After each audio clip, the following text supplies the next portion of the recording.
کسی چھوٹے سے گاؤں میں ایک لکڑہارا رہتا تھا۔ وہ گاؤں میں سب سے زیادہ ذہین مانا جاتا تھا۔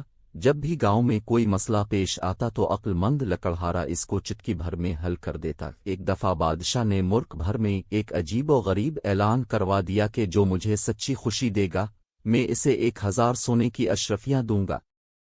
گاؤں والوں نے عقل مند لکڑہارے کو بادشاہ کو سچی خوشی دینے کا مشورہ دیا، جسے لکڑہارے نے قبول کیا اور بادشاہ کے دربار میں پہنچ گیا۔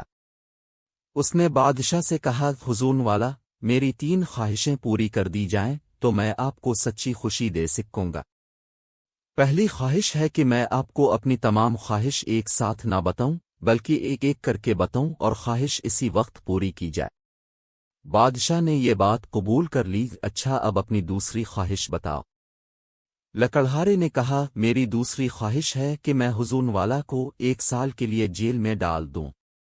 یہ سن کر بادشاہ آگ بگولا ہو گیا، مگر چونکہ بادشاہ نے تمام وزیروں درباریوں کے سامنے وعدہ کر لیا تھا، لہذا وہ خود قید خانے میں چلا گیا اور تیسری خواہش کا پوچھا تو اس نے جواب دیا کہ وہ میں آپ کو 1 گھنٹے بعد بتاؤں گا۔